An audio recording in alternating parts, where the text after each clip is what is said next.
And that's what all that ruckus and racket and grunting and straining was for.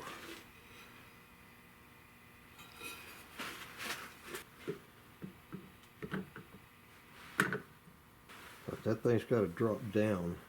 The whole barrel has got to drop down to where this ejection port is even with the top of this mill. I think that's my gauge, how far it goes down, which means it's another 50 thousandths. And everything else looks like it's sitting in there pretty good. So basically I gotta just take the very bottom out of this barrel bed. My forward and backward is a little bit sloppier than what I wish it was. This lug here, I made that hole probably bigger than I should have. I'm going to scoot it to the back of it, and then when I drill my mounting hole, that will keep it against the back, so recoil will keep pushing it against the back, which is, I think, is the way it was in the original one anyway.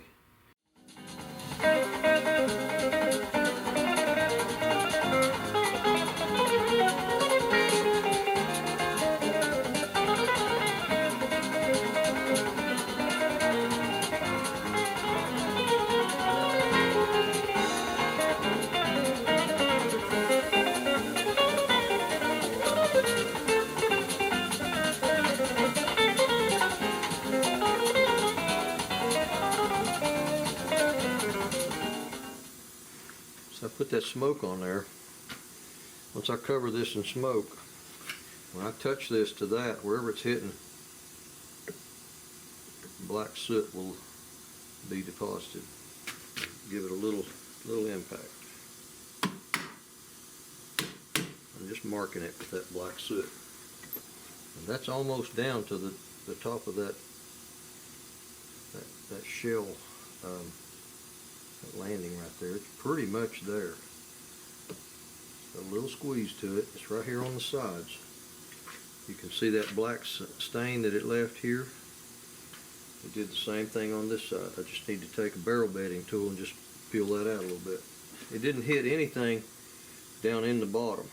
Actually it did. It barely touched a little corner of this block, that lug. Barely got a little stain right there in that back corner.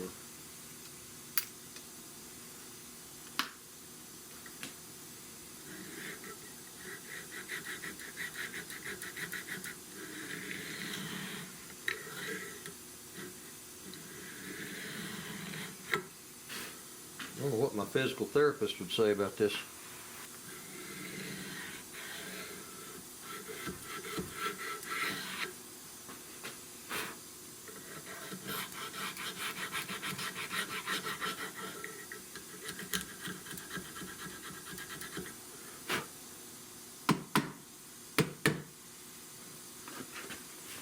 It looks like it fits tight all the way down that barrel.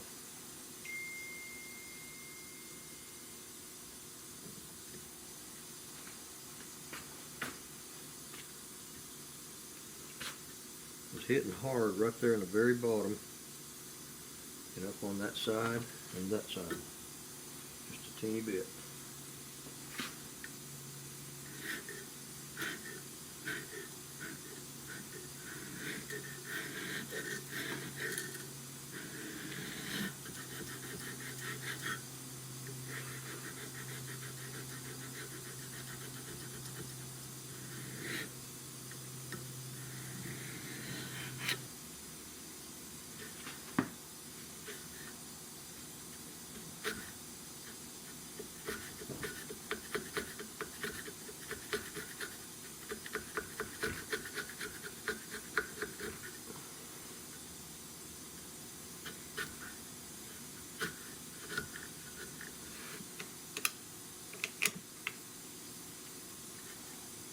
Alright, now I'm going to put a dummy screw in this mounting hole and drop it in there and make an imprint where I got to drill straight out to accept the real mounting screw. Several years ago I found a need for these little things. I call them guide points. There's a little point on that screw and it'll stick down and make a mark, make an impression down in the bottom of this hole.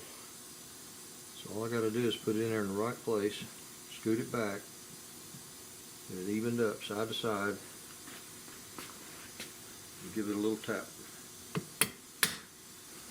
And that left me a little dent right down there.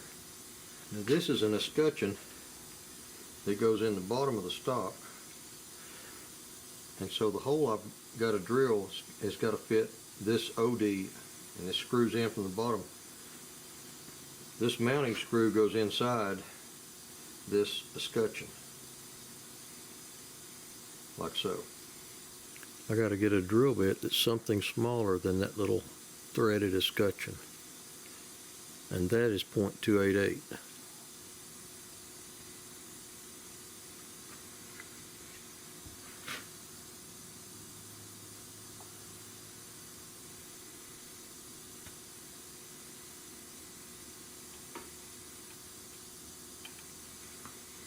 This has to be recessed down in there.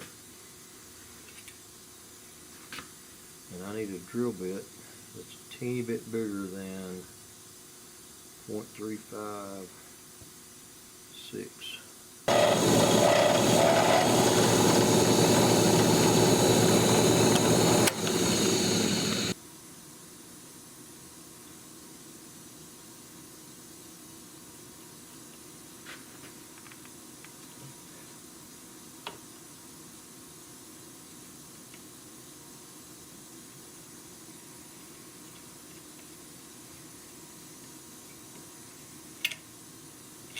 Now that just flops around once those threads get past the inside of that. So now I find out how much in the center I got that bolt. It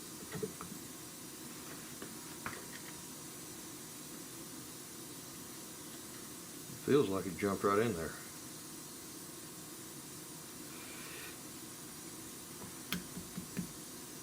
It's only got a couple of threads. When I sand the bottom of this off, it'll allow that mounting screw to go further up, and it'll grab it more than 2 threads. 2 threads is really just not enough. But it's tight. As tight as it can be. I like that. Now, I've got to cut the trigger up through the bottom and make it match up to this notch. Trigger goes into the notch in the back of this bolt, and that's what allows the firing pin to go forward.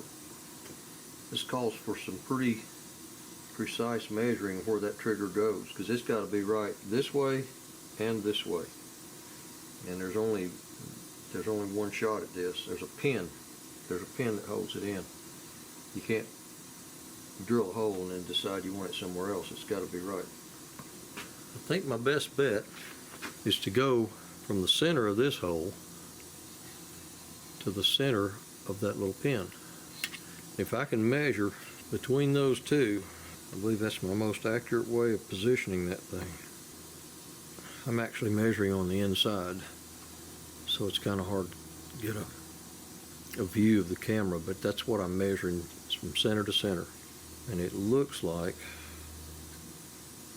3.525. That's real close. 3.525. And then I've got to drill a hole that's the size of this little pin, which is about a 1/16. It's a 1/10.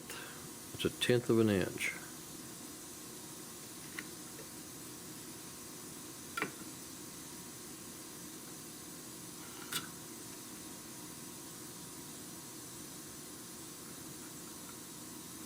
Alright, that's the back, how far back it goes. Now I got to determine how far up and down it goes.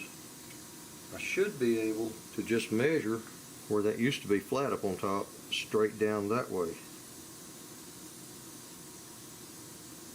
That's pretty close. Now, because this is still square, this is parallel, this is square, this is straight, I should be able to lay that straight down in my drill press and just drill a perpendicular hole right on that mark. Like I said, this is one of those things with no do-overs. Alright, I don't have a 1/10 of an inch drill bit. but a 3/32 is about 6/1000 smaller than this pin. Alright, now that's where that pin goes. That's the pivot for the trigger. So all I got to do is draw me an outline of where this trigger comes out.